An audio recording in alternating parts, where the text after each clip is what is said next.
దేవునికి స్తోత్రం. అందరి చేతుల పైకెత్తి దేవుని స్తుతిద్దాం.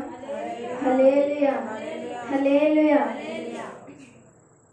గతించిన వారమంతా దేవుడు తన రెక్కల నీడలో మనందరినీ భద్రపరుచుకొని మరి ఒక మంగళవారం దేవుని సన్నిధిలో దేవుడితో మనం గడపడానికి ఈ యొక్క క్రమ కూడికల్లో దేవుడు మనల్ని ఉంచడానికి దేవుడు ఇచ్చిన కృపను బట్టి మరొకసారి దేవుని స్తుతిద్దాం. హల్లెలూయా, హల్లెలూయా. ఈరోజు దేవుడు మనతో మాట్లాడిన మాటలు మనం కొన్ని తెలుసుకుందాం. అందరూ బైబిల్ తెరిచినట్లయితే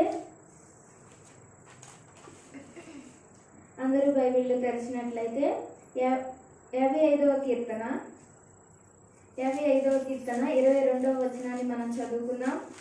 55వ కీర్తన 22వ వచనాన్ని చదువుకున్నాం. నీ భారం యెహోవా మీద మోపుము, ఆయనే నిన్ను ఆదుకొనును. నీతిమంతులను ఆయన ఎన్నడూ కదలనీయడు. ఈ యొక్క లేఖనము, ఈ యొక్క వాక్యము దేవుడు తన వెనుకల్లో దీవించిన గాక. అయితే ఈ దినము మనము వాక్యాన్ని ప్రారంభించుకునే ముందు ఒక చిన్న విషయాన్ని నేను మీతో పంచుకునే ఉన్నాను. నేను తెలుసుకున్న విషయం, నేర్చుకున్న విషయం, నేను ఒక విషయాన్ని చూసిన విషయాన్ని మీతో పంచుకునే ఉన్నాను. ఒక సంఘస్థులు అయితే ఉన్నారు. అంతకు ముందు నుంచి వారు తెలిసిన వాళ్ళు అయితే ఒక అన్న ఒక అక్క అయితే వాళ్ళిద్దరూ సంఘస్థులు అన్నమాట. దేవుని పిల్లలైన వారు దేవుని సన్నిధికి వెళ్ళి ఎప్పుడు దేవుని సన్నిధిలో ఆరాధిస్తూ చాలా బిలీవ్గా దేవుని నమ్ముకుంటూ దేవుని ఆరాధిస్తూ ఉండేవాళ్ళు అనమాట. అయితే ఆ అన్న ఎవరైతే అన్న ఉన్నారో ఆ అన్న ఒక రోజున బ్రిడ్జ్లు ఉంటాయి కదండి, బ్రిడ్జ్ మనం రోడ్డుకి బ్రిడ్జ్లు వేస్తారు కదా, అలా బ్రిడ్జ్ మీద కూర్చోడానికి వేస్తారు అటు ఇటు కూర్చోడానికి. అలాగా ఆ బ్రిడ్జ్ మీద కూర్చున్నాడు అనమాట. కూర్చుంటూ అక్కడ ఆలోచిస్తూ కూర్చున్నాడు అన్న. అయితే ఒక అక్క అటు నుంచి ఆ సంఘస్థులు ఎవరైతే అక్క అని ఉన్నానో ఆ అక్క, ఆ సంఘస్థురాలు, ఆ అన్నకి తెలిసిన అక్క ఆ దారిన పోతున్నప్పుడు ఈ అక్క ఈ అన్నని చూస్తుంది అనమాట. అయితే తెలిసిన అబ్బాయిలా ఉన్నాడు ఏంటి అని చెప్పి పేరు పెట్టి పిలిచిద్ది. పేరు పెట్టి పిలవగానే అన్న ఎవరైతే ఉన్నారో తిరిగిద్ది. ఆ తమ్ముడు నువ్వేంటి ఇక్కడ ఏం చేస్తున్నావు, కూర్చున్నావేంటి అని అడిగితే ఏం లేదక్క నార్మల్గా కూర్చున్నాను అని చెప్పి చెప్తాడు. అయితే ఆమెకి ఎందుకో తెలియదు కానీ పదే పదే ఏంటి ఏమైనా ప్రాబ్లమా, ఏమైనా అయ్యిందా ఏంటి చెప్పు అని చెప్పి ఆమె అడిగిద్ది. అయితే ఏం లేదక్క బాగానే ఉన్నాను అని చెప్పి ఎక్కడికి వెళ్తున్నావు అక్క ఏంటి అంటే టౌన్కి వెళ్తున్నా తమ్ముడు, పని మీద బయటికి వెళ్తున్నా అంటే సరే అక్క వెళ్ళిరా అని చెప్తాను. అయితే మళ్ళీ ఈమె వెళ్ళిపోయేటప్పుడు ఏదైనా ప్రాబ్లం ఉందా అని మళ్ళీ ఒకసారి అడిగింది. లేదు తమ్ముడు, లేదక్క బాగానే ఉన్నానని చెప్పి ఆ అన్న చెప్తాడనమాట. అయితే ఈమె ఎదరికి వెళ్ళిపోద్ది, ఎదరికి నడిచేది బ్రిడ్జ్ దాటేద్ది. అయితే తన మనసులో ఏంటి అంటే ఇంకా ఇతను ఎందుకు ఇక్కడ ఉన్నాడు అని ఆలోచిస్తూ ఆమె నడుస్తూ ఉంటుంది అనమాట. అయితే ఒకరోజు అతడు కోరిన ప్రార్థన అవసరత ఒకటి ఆమెకి గుర్తొస్తుంది. ఏంటి అంటే అతనికి జాబ్ లేకపోవడం అనమాట. జాబ్ కోసం 2 సంవత్సరాల నుంచి అతడు చాలా ట్రై చేస్తున్నాడు, చాలా ఇంటర్వ్యూస్కి వెళ్తున్నాడు. అయితే కానీ ఎలాంటి ఇంటర్వ్యూ కూడా అతడు క్వాలిఫై అవ్వట్లేదు అనమాట. అందుకని చెప్పి అప్పుడు ఆ అన్న ఎవరైతే ఉన్నారో అక్క నాకు ఇలాగా ఇంటర్వ్యూస్కి వెళ్తున్నా కానీ దేనికి నేను క్వాలిఫై అవ్వట్లేదు, సెలెక్ట్ అవ్వట్లేదు, నాకు వరకు ప్రార్థన చేయండి అని చెప్పి ఆమెతో చెప్పడం గుర్తు తెచ్చుకోగానే అక్కడ కాలువ దగ్గర అతడు ఉండడం, ఆమె కూర్చోడం, ఆమెకి ఏ ఆలోచన వచ్చిందంటే అమ్మో ఇతడు ఏమైనా సూసైడ్ చేసుకుంటున్నాడేమో జాబ్ లేక అని చెప్పి ఆలోచించి అక్కడ ఆలోచిస్తూ ఉంటుంది అనమాట. వెంటనే భయం వేసి తిరిగి వెనక్కి వచ్చి అతని దగ్గరకు వస్తుంది అనమాట. తమ్ముడు అని చెప్పి పిలిస్తే ఏంటక్క ఇంకా నువ్వు వెళ్ళలేదా అంటే ఏమీ లేదు తమ్ముడు, ఊరికే ఇక్కడ వాతావరణం బాగుంది, నేను వెళ్ళే పని ఇంకా టైం ఉందిలే అన్నట్టు వచ్చి ఆ అన్నతో మాట్లాడిద్ది అనమాట.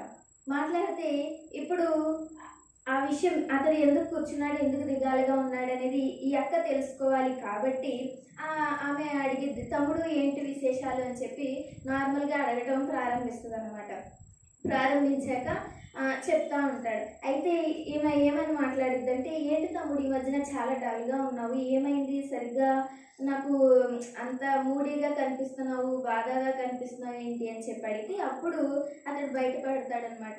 ఏంటి అంటే ఏం చేయను అక్క, నాకు జాబ్ రావట్లేని విషయం తెలిసిందే కదా. అయితే ఇంట్లో నాన్న లేరు.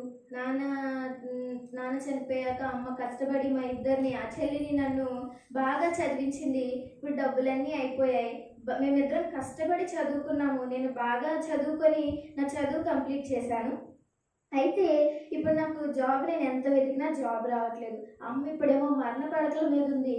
నేను ఏం చేస్తున్నాను అనేది నాకు తెలియట్లేదు. అమ్మని హాస్పిటల్కి చూపించాలి. డాక్టర్ గారు వెళ్తే ఫాస్ట్గా ఆమెకి చేయాల్సిన ట్రీట్మెంట్ చేయకపోతే కష్టమని చెప్తున్నారు. మాకున్నది ఆ మొక్కటే దిక్కు. మమ్మల్ని కష్టపడి పెంచింది, మేము బాగా చదువుకున్నాం. ఆమె కష్టపడిన జీతం అంతా మాకే పెట్టింది. కానీ ఇప్పుడు ఆమెను చూసుకోవడానికి నా దగ్గర ఒక రూపాయి కూడా లేదక్క. నేనేం చేయనక్క, నాకేం అర్థం కావట్లేదు, అందుకే ఇలా కూర్చున్నాను అని చెప్పి చెప్తాడనమాట అన్న. ఎవరిని అడిగినా నాకు సహాయం చేయడానికి ముందుకు రావట్లేదు అక్క. ఎందుకు వస్తారంటే నా చేతిలో ఏమీ లేదు కదా, నేను తిరిగి వాళ్ళు కట్టుకోవడానికి. అందుకే వాళ్ళు వెనక్కి రావట్లేదు అక్క, నాకు అర్థమైంది అని చెప్పి తన బాధ అంతా చెప్పుకుంటాడనమాట అన్న అక్కతో. అక్క అంతా ఇని చాలా ఓదార్చడానికి అన్నతో మాట్లాడుతూ ఉండగా ఒక విషయాన్ని అక్క చెప్పిద్ది అనమాట. ఏ విషయము అంటే, అక్క మాట్లాడుతూ ఉంటుంది, తమ్ముడు అలా కాదు, మన దేవుడిని నమ్ముకున్న వాళ్ళము, ఇలా నువ్వు నిరాశపడకూడదు, నిరుత్సాహపడకూడదు, దేవుడు సహాయం చేస్తాడు అని చెప్పి మాట్లాడుతూ ఉండగా అతడు అయినా సరే తనకున్న ఏ బాధ ఏదైతే ఉందో అంతా ఆమెతో చెప్పుకుంటూ ఉంటాడనమాట. అయితే అక్క ఇలా అనడం స్టార్ట్ చేస్తుంది. ఎడారిలో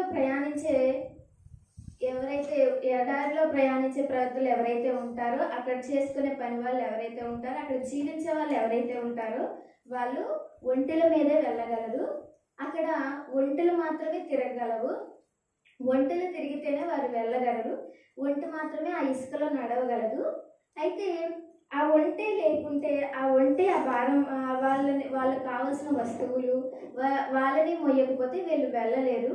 అయితే ఈ ఒంటె వాళ్ళు తీసుకొచ్చిన వస్తువులు ఏవైతే ఉన్నాయో ఆ భారనంతా దాని మీద వేసినప్పుడు అది చక్కగా మోస్తూ ఉంటుంది, వాళ్ళని కూడా ఎక్కించుకుంటూ వెళ్తుంది. అయితే ఈ ఒంటె ఎడారిలో ఎవరైనా నడవగలరండి? ఏ జంతువైనా మనకి ఎడారిలో కనిపిస్తుందా అంటే లేదు. ఒక్క ఒంటె తప్ప అక్కడ జీవించే జంతువు కానీ ప్రాణి కానీ అంతగా మనకి కనిపించదు. అందుకే దీన్ని ఎడారి పడవ అంటారు. ఒంటిని మీరు ఎప్పుడైనా తెలుసుకునంటే ఎడారి పడవ అని చెప్పి అంటారు. అంటే అది ఎడారిలో మాత్రమే దాని ఎక్కువగా అది నడిచే శక్తి దానికి ఉంది. ఇసుకలో 4 అడుగులు మనం నార్మల్గానే వేయలేము, కానీ అది ఇసుకలో మంచిగా నడుస్తూ ఉంటుంది అనమాట. అయితే ఈ ఒంటి మీద ఎంత భారం వేసినా అది ఆ ఎడారిలో జీవించే వాళ్ళకి ఏవైతే అవసరాలు ఉన్నాయో ఆ భారం అంతా వాటి మీద, ఆ సరుకులు కానీ వాళ్ళకి కావాల్సిన ఏవైతే ఉన్నాయో ప్రతి ఒక్క మెటీరియల్స్ దాని మీద వేసేస్తారు. వాళ్ళు ఎక్కి వెళ్తూ ఉంటారు, నడుస్తూ ఉంటుంది. అయితే ఈ ఒంటె కూడా కొంత దూరం నడిచాక, కొన్ని మైళ్ళు లేదా కొన్ని కిలోమీటర్లు నడిచాక దానికి కూడా కొంచెం భారం వస్తుంది కదండి. దానికి కూడా నడవలేని పరిస్థితి. ఎవరైనా సరే ఎక్కువ దూరం అనుకోండి, కొంచెమన్నా రిలాక్స్ అవ్వడానికి అక్కడ కూర్చోవడానికి ఇక్కడ కూర్చోవడానికి చూసుకుంటాం. అలాగే ఈ ఒంటె కూడా కొంత దూరం ప్రయాణం చేశాక ఇంకా నడుస్తూ దానికి నేను నడవలేను అనే పరిస్థితి వచ్చే వరకు కూడా అది నడుస్తూనే ఉంటుంది. అయితే లాస్ట్ మినిట్లో నేను ఇంకొక అడుగు కూడా ఎవరికి పెట్టలేను అని ఎప్పుడైతే అది తన మనసులో లేదా దానికి తెలుస్తుందో వెంటనే దాని 2 కాళ్ళు అదేం చేస్తుందంటే మడిచి మోకాళ్ళు వేసి కూర్చుండిపోతుందంటది.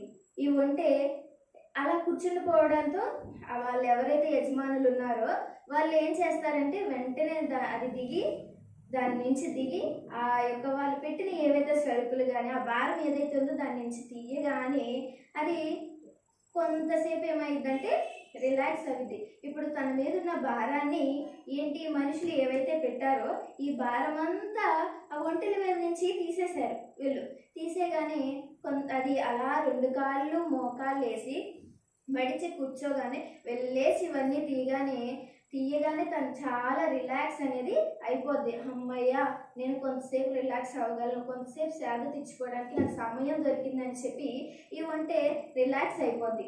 అయితే ఈ ఒంటె రిలాక్స్ అవ్వగానే మళ్ళీ ఎవరైనా సరే మనం కొంతసేపు ఎక్కువ దూరం నడవాలి అని అనుకోండి, కొంతసేపు కూర్చుంటేనే కానీ అది అవ్వదు. అలాగే ఈ ఒంటె కూడా నడిచి నడిచి ఇసుకలో అలసటి వచ్చినప్పుడు నడవలేని పరిస్థితి వచ్చే టైంకి అది కూడా దాని కాళ్ళు 2 మోకాళ్ళు వేసేసి కూర్చుని పోగానే యజమానులకి తెలిసి దాని మీద ఉన్న భారాన్ని అంతా తీసి పక్కన పెట్టేస్తారు. అయితే మనం దేవుని పిల్లలమైన మనము ఈ ఒంటె నుండి తెలుసుకోవాల్సిన విషయం ఏంటి అంటే, మనకి కలిగిన భారం ఏదైతే ఉందో, మన సమస్యలు ఏవైతే ఉన్నాయో, దేవుడు మనకు అనుగ్రహిస్తున్న లేదా లోకంలో కలుగుతున్న మనకి బాధలు కావచ్చు, కష్టాలు కావచ్చు, ఒత్తిళ్ళు కావచ్చు, శ్రమలు కావచ్చు, ఆరోగ్య సమస్యలు కావచ్చు, ఆర్థికమైన సమస్యలు కావచ్చు, ఇబ్బందులు కావచ్చు, కుటుంబంలో తల్లిదండ్రుల దగ్గర నుంచి పిల్లల వరకు, పెద్దవాళ్ళ వరకు, వృద్ధాపంలో ఉన్న వాళ్ళ వరకు, అత్తమామల వల్ల కానీ, భార్యాభర్తల వల్ల కానీ, ఎవరి వల్లైనా ఎలాంటి శోధనైనా కానీ మనం భరించగలిగినదైనా భరించలేనిదైనా కానీ మనము కూడా మన దేవుని పిల్లలమైన మనము దేవుని సన్నిధికి వచ్చి, దేవా ఇది నేను చేయలేకపోతున్నాను, ఇది నా వల్ల అవ్వట్లేదు, ఇంకా నేను మొయ్యలేకపోతున్నాను, నాకు ఏం చేయాలో తెలియని పరిస్థితి, ఎటు తోచని స్థితి, నాకు ఎక్కడికి వెళ్ళాలో తెలీదు,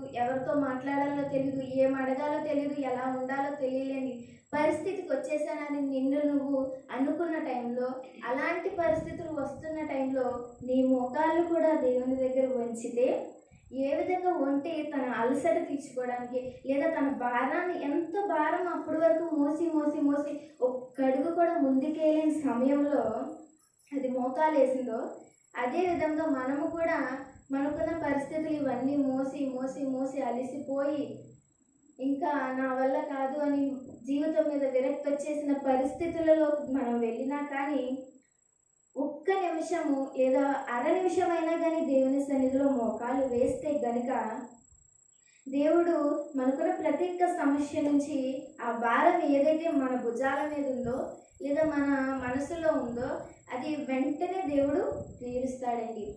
ఈ వంట నుండి మనం తెలుసుకున్న విషయం ఏంటి అని అంటే, దానికున్న భారం నుంచి తగ్గించుకోవటానికి, ఆ బరువుల నుండి కొంచెం ఉపశమనం కలిగించుకోవటానికి, సేద తీర్చుకోవడానికి వాళ్ళ యజమానులకి ఇస్తున్న ఒక సూచన కింద వెంటనే అవి మోకాలు వేసేగానే వాళ్ళకి అర్థమవుతుంది. అలాగే మనము కూడా దేవుని సన్నిధికి వచ్చి మోకాలు వేసి కన్నీళ్లతో దేవా అని పిలవగానే మన సమస్య ఏదైతే ఉందో అది దేవునికి అయితే తెలుస్తుంది.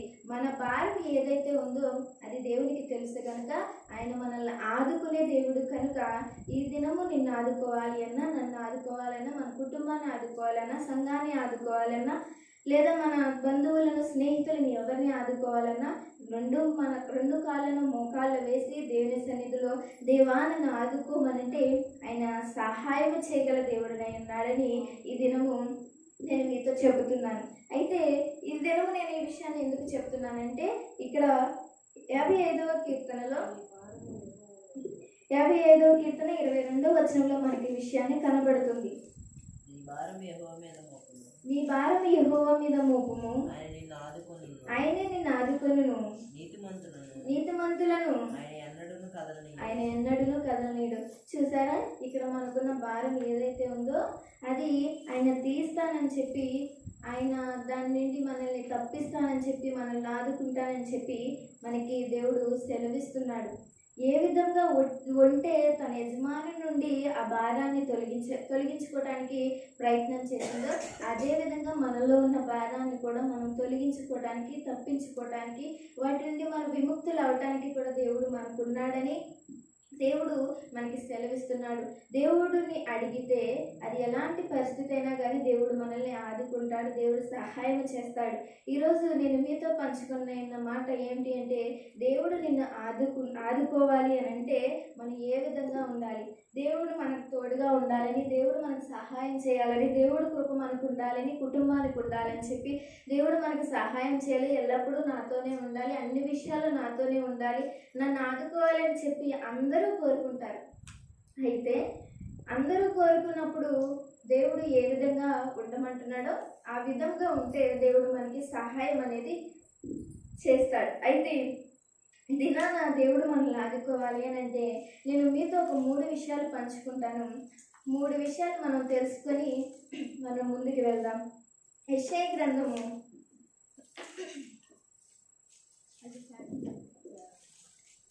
49వ అధ్యాయం, యెషయా గ్రంథము 49వ అధ్యాయం 8వ వచనాన్ని మనం చదువుకుందాం. యెషయా గ్రంథము 49వ అధ్యాయం 8వ వచనాన్ని, యెహోవా ఇలాగ సెలవిచ్చుచున్నాడు, అనుకూల సమయమందు నేను నీ మొర ఆలకించి నీకు ఉత్తరం ఇచ్చితిని, రక్షణ దినమందు నిన్ను ఆదుకుంటిని. బయలువెల్లుడి అని బంధింపబడిన వారితోను బయటికి రండి అని చీకటిలో ఉన్న వారితోను చెప్పుచు దేశమును చక్కపరిచి పాడైన స్వాస్థ్యములను పంచిపెట్టుటకై నిన్ను కాపాడి ప్రజలకు నిబంధనగా నియమించితిని. ఈ యొక్క లేఖనంలో దేవుడు మనల్ని ఆదుకుంటాడని తెలియజేస్తున్నట్లుగా మనకి కనపడుతుంది. మొదటిగా దేవుడు నిన్ను నన్ను మన వాళ్ళని మన కుటుంబం వాళ్ళని మన పరిస్థితులను ఏవైతే ఆదుకోవాలి అని నువ్వు కోరుకుంటావో నువ్వు ఏ విధముగా ఉండాలి అంటే దేవునికి మొర్ర పెట్టాలి. ముందుగా దేవునికి మొరపెట్టే వారిగా మనం ఉండాలి. దేవుని సన్నిధికి వెళ్ళి మోకాళ్ళు వేసి నీ యొక్క పరిస్థితి ఏదైతే ఉందో నువ్వు చెప్పకముందే దేవునికి తెలుసు, కానీ నీ అంతటా నువ్వు కూడా వెళ్ళి నిన్ను నువ్వు తగ్గించుకొని మోకాళ్ళు వేసి, తండ్రి నా బాధ ఇది, నా కష్టం ఇది, నాకున్న పరిస్థితి ఇది, నాకున్న బాధ ఇది, ఎప్పుడైతే నువ్వు మోకాళ్ళు వేసి నీ యొక్క మొర ఆయనకి ఎప్పుడైతే వినపడుతుందో అప్పుడు దేవుడు నిన్ను ఆదుకుంటాడు. ఇక్కడ మనకి లేఖనంలో కనబడుతున్న ఒక మాట ఏంటంటే, రక్షణ దినమందు నిన్ను ఆదుకుంటిని. ఆయన నువ్వు మొదటిగా దేవుడు మనల్ని ఆదుకోవాలి అని అంటే దేవునికి మనం మొర పెట్టాలి, దేవుని మనం ప్రార్థించాలి, దేవుని అడగాలి, దేవుని మొక్కుకోవాలి, దేవుని సన్నిధిలో గడపాలి, ప్రార్థన చేయాలి. మనం మనస్ఫూర్తిగా దేవుని సన్నిధికి వచ్చి మోకాళ్ళుని కన్నీళ్లతో నీకున్న పరిస్థితి ఏదైనా సరే ఇక్కడ దేవుడు సెలవిస్తున్నది ఏంటి అంటే, నీ మొర నేను అనుకూల సమయంలో నేను ఆలకించి నీకు ఉత్తరం అయితే ఇస్తాను, అప్పుడు నిన్ను ఆదుకుంటానని చెప్పి దేవుడు మనకి సెలవిస్తున్నాడు.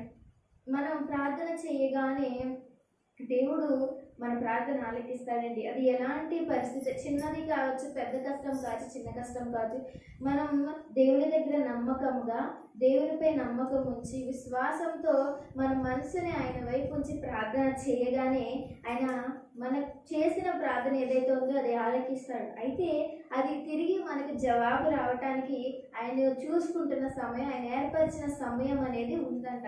ఇక్కడ దేవుడు మనకి ఇస్తున్న మాట లేదు, చెప్తున్న మాట ఏంటంటే, అనుకూల సమయం ముందు ఏదైతే నీ మొర నేను ఆలకించున్నానో దానికి సహాయము నేను ఇస్తాను, దానికి జవాబు ఇస్తానని చెప్పి దేవుడు మనకు సెలవిస్తున్నాడు. అయితే ప్రార్థన అయితే చెయ్యి, అది రావాల్సిన సమయంలో దేవుడు నువ్వు చేసిన ప్రార్థనకి కంపల్సరీగా దానికి జవాబు అయితే వస్తుంది, దానికి ఆన్సర్ అయితే దేవుడు ఇస్తాడని దేవుడు మనకి ఈ వాక్యం ద్వారా తెలియజేస్తున్నాడు. అయితే నీ పరిస్థితి ఏదైతే ఉందో దాని నుండి వాటిని ఆలకించి వాటిని విని దేవుడు నువ్వు అడుగుతున్నది ఏదైతే ఉందో ఆయన జ్ఞాపకం ఉంచుకొని ఆయన మర్చిపోయే దేవుడు కాదు. ఆయనకి ప్రతి ఒక్కటి గుర్తు, ఎన్ని సమస్యలైనా చెప్పని ఏదైనా ఆయన మర్చిపోయే దేవుడు. మనుషులలా కాదు కదండి మన దేవుడు. ఎలాంటి పరిస్థితి అయినా, ఎన్ని పరిస్థితులైనా, కొన్ని వేల సమస్యలైనా నువ్వు ఆయనతో చెప్పుకో, అందులోంచి ఒక్కటి కూడా ఆయన మర్చిపోడు. నీది ప్రతి ఒక్కటి నీకు ఒకదాని తర్వాత ఒకటి ఆయన సహాయం చేస్తూనే ఉంటాడు. అయితే ఈ దినము నువ్వు దేవుడు నన్ను ఆదుకోవాలి అని నువ్వు కోరుకుంటే మొదటిగా నువ్వేం చేయాలి అని అంటే ప్రార్థన చేయాలి. ఏ విధంగా అంటే మోకాళ్ళుని నువ్వు ఆయన సన్నిధికి వినిపించేలాగా నీ మనసు ఆయన తట్టు తిరిగి పెట్టుకొని ప్రార్థన చేయమని దేవుడు మనకి ఈరోజు చెప్తున్నాడండి. దినాన దేవుడు మనకి సహాయం చేస్తానని కూడా ఈ యొక్క వాక్యము ద్వారా మనకి చెబుతున్నాడు. అనుకూల సమయం ముందు నేను నీ మొర ఆలకించి నేను సహాయం అయితే చేస్తాను, లేదా దానికి నేను జవాబిస్తాను, నేను నిన్ను ఆదుకుంటాను, నేను నిన్ను విడిచిపెట్టనని చెప్పి దేవుడు మనతో మాట్లాడుతున్నాడు. ఏ విధంగా మనం మోకాళ్ళుని దేవుని సన్నిధిలో ప్రార్థిస్తాము, ఎప్పుడైతే మనం మోకాళ్ళు ఉండి దేవుని సన్నిధిలో తగ్గించుకొని మనకున్న సమస్యలను చెప్పుకుంటామో అప్పుడు దేవుడు ప్రత్యేక పరిస్థితుల నుండి, ప్రత్యేక అవసరతల నుండి, ఏదైనా కావచ్చు, నువ్వు చిన్నదే కావచ్చు, పెద్దదే కావచ్చు, ఎలాంటి పరిస్థితి అయినా కానీ అది దేవునికి నీకు పెద్దగా అనిపించచ్చేమో, దేవునికి నీ సమస్య చిన్నగానే ఉంటుంది, అయినా వెంటనే సహాయం చేయగల దేవుడు. నీకు చిన్నగా అనిపించేవి పెద్దగా అనిపించేవి కూడా ఆయన చూస్తాడు. నా చిన్న సమస్యే కదా దేవునితో చెప్పుకోవాలా, నేను తీర్చుకోగలలే, నాకు ఎవరైనా సహాయం చేస్తారులే నువ్వు అనుకుంటావేమో. ఆ చిన్న సమస్య కావచ్చు, ఆ చిన్న సమస్యను కూడా దేవుడు నీకు సహాయం చేయకపోతే, దేవుడు చెయ్యి నీకు అందించకపోతే దాని నుండి కూడా నువ్వు తప్పించుకోలేవు. పెద్ద సమస్యలు వస్తే దేవుని దగ్గరికి, కొంతమంది అలానే ఉంటారండి, చిన్న చిన్న సమస్యలు వచ్చినప్పుడు దేవునికి చెప్పుకో అవసరం లేదులే, దేవుని దగ్గరికి వెళ్ళి అడగక్కర్లేదులే, అది ఎప్పుడైతే అప్పుడు తీరిపోద్ది.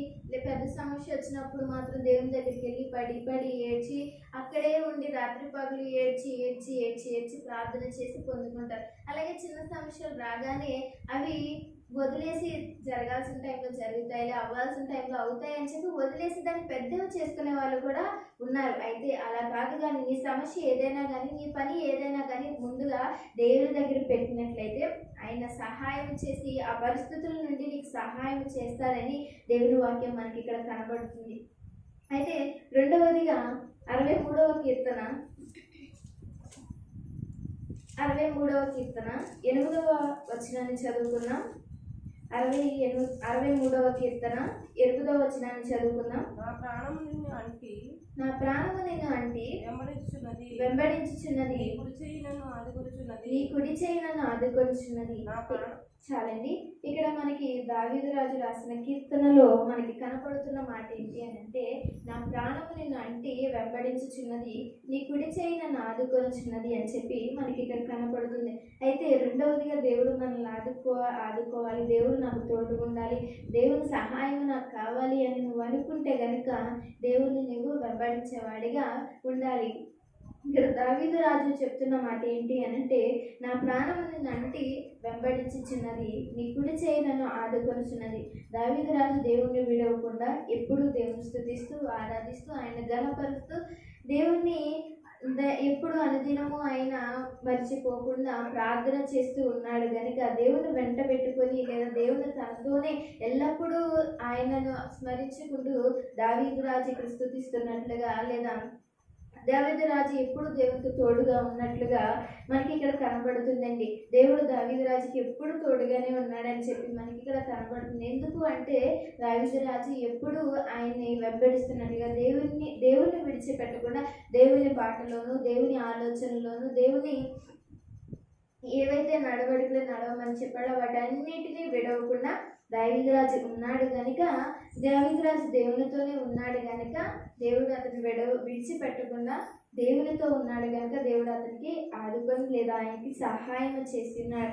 ఈ దినము నువ్వు కూడా దేవుడు నన్ను ఆదుకోవాలి అని కోరుకుంటే నువ్వేం చేయాలి అని అంటే దేవుని వెంబడించాలి. ముందుగా దేవుని వెంబడించేవారిగా దేవుని చెప్పిన ఏవైతే ఆజ్ఞలు ఉన్నాయో, దేవుడు చెప్పిన మాటలు ఏవైతే ఉన్నాయో, దేవుడు ఏ విధంగా నడుచుకోమన్నాడు, ఏ విధంగా కూర్చోమన్నాడు, ఏ విధంగా నడవమన్నాడు, ఎవరితో ఏ విధంగా మాట్లాడమని చెప్పి ఉన్నారు, ఎవరితో ఏ విధంగా ప్రవర్తించమని చెప్పి ఉన్నారో, పెద్దలకి చిన్నలకి అందరికీ ఎవరికి ఏ విధంగా విధేయత కలిగి లోబడి మనకి ఇష్టం లేని వారిని కూడా దేవుడు ప్రార్థన చేయమని లేదా వారిని ప్రేమించమని కూడా దేవుడు మనకి చెప్పినాడు.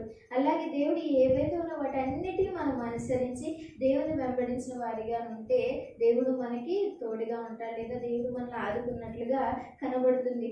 దేవుడు చెప్పినట్లుగా దేవుడు మనం నడిస్తే ఓన్లీ వాక్యం చదవం ప్రార్థన చేయడమే కాదండి, మనం రోజు చేసే ప్రతి ఒక్క పనిలో కూడా దేవుడు మనకి తోడుగా ఉండాలి అని అంటే ఓన్లీ ప్రార్థన లేదా వాక్యం చదువుకుంటే ఈ రోజుకి ఇది అయిపోయింది, పొద్దున ఒక అధ్యాయం సాయంత్రం ఒక అధ్యాయం అయిపోయింది, పొద్దున ఒకసారి అవన్న ప్రార్థన చేసుకున్న సాయంత్రం ఒకసారి అయిపోయింది అంటే కాదు.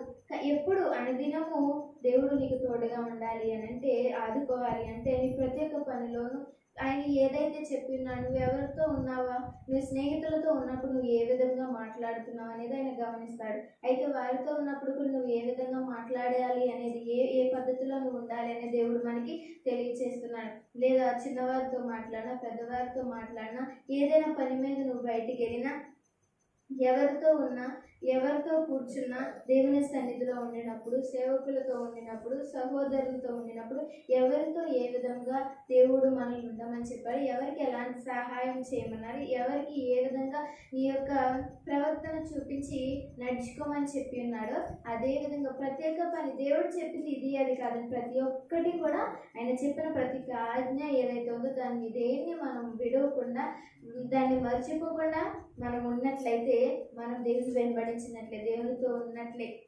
అయితే అప్పుడు దేవుడు మనల్ని ఆదుకున్నట్లుగా మనకి కనపడుతుంది. దేవుడు మనల్ని ఆదుకుంటాడని మనకి తెలియచేస్తున్నాడు. ఈ దినము మనము దేవుని మనల్ని ఆదుకోవాలని అందరూ కోరుకుంటాం. అందరూ దేవుడు నాకు తోడుగా ఉండాలి, నాతో ఉండాలి, నేను చేసే పనిలో ఉండాలి, నాకు విజయం ఇవ్వాలి అని చెప్పి అందరూ కోరుకుంటారండి. అయితే అందరూ కోరుకున్నట్లు దేవుడు అనుగ్రహిస్తాడు, కాదనట్లేదు. కానీ దేవుడు చెప్పినట్లుగా కూడా మనం ముందు వినాలి. ఆయన మనకు కావాల్సినవన్నీ ఆయన ఇస్తే మరి ఆయన చెప్పినవన్నీ కూడా మనం చేయాలి కదండి. ఆయన ఏ విధంగా నడవాలో, ఏ విధంగా ఉండమంటున్నాడు, ఏ విధంగా మాట్లాడమని చెప్తున్నారో, ఎవరికి ఎలాంటి సహాయం చేయమంటున్నారో, నీ మనసుని ఎలా ఉంచుకోమంటున్నారో, నువ్వు ఏ విధంగా విధేయత కలిగి ఉంటున్నావో, లోబడి ఉంటున్నావో, లేదా విశ్వాసం కలిగి ఉంటున్నావో, దేవునిలో ఎలా ఉంటున్నావు, భక్తిగా ఉంటున్నావా, నీతిమంతుడిగా ఉంటున్నావా, నీతిమంతురాలుగా ఉన్నావా, అన్నిటిలోనూ దేవుడు చూస్తాడు కనుక అప్పుడు నీకు దేవుడు సహాయం చేస్తాడని దేవుని వాక్యం సెలవిస్తుంది. ఆయన మనకు కావాలి, ఆయన సహాయం మనకు కావాలి అనుకోవడంలో తప్పులేదు. కానీ ఆయన చెప్పేవి కూడా మనం చెయ్యాలని దేవుని వాక్యం మనకి సెలవిస్తుందండి. దావీదురాజు ద్వారా మనం తెలుసుకున్నది ఏంటంటే ఇక్కడ దావీదురాజు దేవుని వెంబడించినట్లుగా మనకి కనపడుతుంది. చెప్తున్న ప్రాణము నిన్ను అంటుకొని వెంబడించుతున్నది, ఆయన ప్రాణమే ఆయన అంటుకొని ఉన్నది అన్నట్లుగా చెప్తున్నాడండి. ఎప్పుడు దేవుని స్తుతిస్తూనే, దేవుని ఆరాధిస్తూనే, దేవుడు చెప్పిన నడవడికి ఏదైతే ఉందో వాటిలో నడుస్తూ ఉన్నాడు కనుక దావీదురాజుకు వచ్చిన సమస్యల నుండి దేవుడు అతన్ని కాపాడాడు. తను మంచి రాజుగా అతన్ని నిలబెట్టి ఉంచాడు. అయితే ఎందుకు అనంటే దావీదురాజు ఆ విధముగా ఉన్నాడు. దేవుని పట్ల దేవునికి అంత విధేయత కలిగి, అంత నమ్మకం కలిగి, అంత విశ్వాసం కలిగి, అంత భక్తి కలిగి అతడు ఉన్నాడు కనుక దేవుడు అతనికి తోడుగా ఉన్నాడు. అతను చేసే పనులన్నింటిలో కూడా ఆయనకి సహాయం చేశాడు. దేవుడు ఆదుకొని అతనికి తోడుగా ఉన్నట్లుగా మనకి కనబడుతుంది. మూడవదిగా యెషయా గ్రంథము 41వ అధ్యాయం 10వ వచనాన్ని చదువుతున్నాం. భూదిగంతముల నుండి నేను పట్టుకొని దాని కొనల నుండి పిలుచుకొనినవాడా, నీవు నా దాసుడవనియు నేను నిన్ను ఉపేక్షింపగా ఏర్పరచుకుంటున్ననియు నేను నీతో చెప్పి ఉన్నాను, నీకు తోడై ఉన్నాను, భయపడకుము, నేను నీ దేవుడనై ఉన్నాను, దిగులు పడకుము, నేను నిన్ను బలపరుతును, నీకు సహాయం చేయవాడును నేనే, నీతి అను నా దక్షిణ హస్తముతో నిన్ను ఆదుకుందును. ఇక్కడ ఈ లేఖనంలో దేవుడు మనకి చెప్తున్న మాట ఏంటి అనంటే, దేవుడు మనల్ని ఆదుకోవాలి అనంటే దేవునికి మనం ఏ విధంగా ఉండాలంటే దేవునికి దాసులుగా మనం జీవించాలి. ఎవరికి దాసులుగా ఉండాలని దేవుడు మనకు చెప్తున్నాడు అంటే దేవునికి మాత్రమే మనం దాసులుగా ఉండాలని మనకి ఇక్కడ కనపడుతున్నారు. ఇక్కడ ఈ మాట ఇశ్రాయేలీల గురించి మనకి మాట్లాడుతున్నట్లుగా కనబడుతుంది. అయితే ఇదే మాట కూడా మనకి వర్తిస్తుందండి. ఇక్కడ భూదిగంతముల నుండి నేను పట్టుకొని దాని కొనల నుండి పిలుచుకొనినవాడా, నీవు నా దాసులు అని నేను నిన్ను ఉపేక్షింపక ఏర్పరచుకుంటుని. దేవుని ఇశ్రాయేలు ప్రజలు దేవునిని విడిచిపెట్టడానికి లేదా దేవుడు చేస్తున్న కార్యాలను మర్చిపోయి లేదా వాటిని తృణీకరించుకున్న సమయంలో కూడా దేవుడు వారిని విడిచిపెట్టకుండా దేవుడు వారు చేస్తున్న పనులన్నిటిలో కూడా వారికి తోడుగా ఉంటూ సహాయం చేస్తూ వారు ఒక్కొక్క సమయంలో దేవుణ్ణి విసుగ్గుంటూ లేదా అది కావాలి ఇది కావాలి అని చెప్పి వారి ప్రయాణంలో ఇశ్రాయేలు ప్రయాణంలో కొన్ని పరిస్థితుల్లో వారు వచ్చినా కానీ దేవుడు వారిని విడిచిపెట్టకుండా వారికి కావాల్సిన అవసరాలు అన్నింటినీ తీర్చుకుంటూ ఇంకా మీరు నా పిల్లలే, నేను మిమ్మల్ని కాపాడుకుంటాను, మిమ్మల్ని ఆదుకుంటాను, మిమ్మల్ని రక్షించుకుంటాను, మీరు నా దాసులు అని చెప్పి దేవుడు ఇక్కడ వారి గురించి మనకి చెప్తున్నట్లుగా కనబడుతుంది. అయితే ఈ దినము దేవుడు నిన్ను ఆదుకోవాలి అని అంటే నువ్వు ఏ విధంగా ఉండాలంటే దేవునికి దాసులుగా ఉండాలి. ఈ లోకంలో ఉన్న వారికి దాసులు కాదు, లేదా ప్రధానమంత్రులకి లేదా ఉద్యోగాలు చేసుకున్న వాళ్ళకి నువ్వు దాసులుగా లేదా దాసీలుగా ఉంటున్నావేమో, అది ఈ లోకం వరకే. కానీ నువ్వు శాశ్వతంగా ఎవరికి దాసులుగా ఉండాలంటే దేవునికి దాసులుగా ఉండాలి. దేవుని చెప్పినట్లుగా దేవుడు ఏ విధంగా నడుచుకోమన్నాడో వాటి విధంగా మనం నడుచుకున్నట్లయితే దేవుడు మనల్ని ఆదుకున్నట్లుగా లేదా ఆదుకుంటానని దేవుడు మనకి చెప్తున్నాడు. దేవుని దాసులుగా జీవిస్తే మనం ఎన్నో కావాల్సినవి పొందుకోవచ్చు, ఎన్నో కార్యములు మనం చూడవచ్చు. ఈ లోకంలో వారు చెప్పినట్లుగా వారు నడవడికలో మనం నడిచినట్లయితే, వారికి దాసులుగా ఉన్నట్లయితే ఈ లోకపరంగా మనకి రావచ్చేమో, ధనం రావచ్చు, లేదా బంగారం రావచ్చు, ఇంకా ఏవైనా రావచ్చేమో, కానీ దేవుడు చెప్పినట్లుగా దేవుని దాసులుగా నడిస్తే కనుక పరలోక రాజ్య వారసులుగా మనం అవుతామని దేవుడు మనకి సెలవిస్తున్నాడు. మరి ఎవరు చెప్పినట్లుగా వినాలి అంటే ముఖ్యంగా దేవుని చెప్పినట్లుగా వినాలి. ఈ లోకంలో ఉన్నంతకాలం మనం చేసుకునే పనుల నిమిత్తం అయితే మన పని యజమానులు ఎవరైతే ఉన్నారో వారు చెప్పినట్లు వినాలి, కాదు అని అనట్లే. కానీ అందరికంటే ముఖ్యంగా మనం ముందుగా ఎవరిని ముందు పెట్టుకొని మనం ముందు ఉండాలి అని అంటే దేవుని ముందు పెట్టుకొని దేవునికి దాసులుగా మనం బ్రతకాలి. దేవుడు చెప్పిన రీతిగా మనము ఉండాలి అని దేవుడు మనకి సెలవిస్తున్నాడు. ఆయనకు దాసులుగా, ఆయన సేవకులుగా లేదా ఆయన పరిచర్య చేసేవారిగా, ఆయన సేవలో ఉండటానికి నిలబడేవారిగా మనం ఉండాలి అని చెప్పి దేవుడు మనకి సెలవిస్తున్నాడు. ఇక్కడ దిగులు పడద్దు, నేను నిన్ను బలపరుతునని దేవుడు మనకి సెలవిస్తున్నాడు. ఆయన సహాయము చేస్తానని దేవుడు మనకి ఇక్కడ సెలవిస్తున్న మాటల్లో మనకు కనపడుతుంది. మన పరిస్థితులు ఏవైతేనా కానీ లోకంలో వారి వైపు కానీ లోక మనుషుల వైపు కానీ చూసి మనం ఉండకూడదు. కానీ దేవుని దాసులమైన మనము దేవుని పిల్లలుగా మనం బ్రతకాలని దేవుడు ఆశిస్తున్నాడు కనుక దేవునికి తోడుగా ఉండాలి. దేవుడు మనకి తోడుగా ఉండాలి అనే ఆలోచన కలిగి దేవుని దాసులుగా మనం ఉండాలని దేవుడు మనల్ని కోరుకుంటున్నాడు. మనం ఇక్కడ ఉన్నాము అని అంటే అది కేవలం దేవుని కృప వలనే కనుక దేవుడి దయ లేకపోతే, దేవుని కృప లేకపోతే, లేదా దేవుని ప్రేమ మన మీద లేకుంటే మనం ఇక్కడ ఉన్న వ్యర్థమే, మనలో ఉన్న వ్యూపరి వ్యర్థమే. ఎందుకు అనంటే ఇదంతా దేవుడు ఇచ్చిందే కాబట్టి ఇవన్నీ దేవుని కొరకు వాడుకోవాలని దేవుడు మనకి సెలవిస్తున్నాడు. ఆయన కొరకే, ఆయన పని చేయటానికి లేదా ఆయన కొరకు జీవించడానికి దేవుడు మనల్ని ఉంచుకున్నాడు. ఆయన దాసులుగా మనల్ని పిలువబడటానికి మాత్రమే దేవుడు ఈ దినాన మనలో ప్రాణాన్ని ఉంచి ఉన్నాడు. కాబట్టి మనం ఏ విధంగా ఉండాలి అని అంటే దేవునికి దాసులుగా మనం కనబడాలి, ఉండాలి అని చెప్పి దేవుని వాక్యం మనకి కనబడుతుంది, లేదా దేవుని వాక్యం మనకి చెప్తుంది. ఈ దినము దేవుడు మనల్ని ఆదుకోవాలి అని నేను మనందరం కోరుకున్నట్లయితే మనం ఏ విధంగా ఉండాలి అంటే దేవుణ్ణి మొదలుపెట్టే వారిగా ఉండాలి, దేవుణ్ణి వెంబడించే వారిగా ఉండాలి, దేవునికి దాసులుగా ఉండాలి అని చెప్పి దేవుడు మనకి సెలవిస్తున్నాడు. ఈ దినము నీకున్న భారం ఏదైనా కానీ ఆయన మీద మోపమని దేవుడు మనకి సెలవిస్తున్నాడు. కనుక ఏ విధంగా ఉంటే తన యొక్క భారాన్ని దించుకోవడానికి, తనకున్న ఆ యొక్క బరువుని తేలిక చేసుకోవడానికి మోకాళ్ళు ఉందో, అదే విధంగా మనకున్న పరిస్థితి ఏదైనా, ఆ భారం ఏదైనా, ఆ భయం ఏదైనా, ఆ బాధ ఏదైనా, ఆ సమస్య ఏదైనా కానీ దేవుని సన్నిధికి వచ్చి మోకాళ్ళుని నా సమస్య ఇది అని చెప్పుకొని నన్ను ఆదుకోమని నువ్వు అడిగినట్లయితే దేవుడు మనకి సహాయం చేస్తున్నట్లుగా మనకి కనబడుతుంది. ఇది నీకున్న భారం ఏదైతే ఉందో అది దేవుని సన్నిధిని అడగమని దేవుడు మాట్లాడుతున్నాడు. కనుక ఈ దినము కూడి వచ్చిన మనందరము మనకున్న సమస్యలు ఏమైనా కానీ, ఆ కష్టాలు ఏమైనా కానీ, ఒంటికి ఎలాంటి భారం అయితే తను తగ్గించుకోవాలని కోరికిందో మనలో ఉన్న మన మనసులకున్న భారాన్ని కూడా మనం తగ్గించుకోవడానికి అది మోకాళ్ళు ఉన్నట్లుగా మనం కూడా దేవుని దగ్గర మోకాళ్ళని ప్రార్థన చేద్దామని ఈ యొక్క మాటలు మన దేవుని సన్నిధిలో దేవుడు దీవించి ఆశీర్వదించిన గాక. ఆమేన్.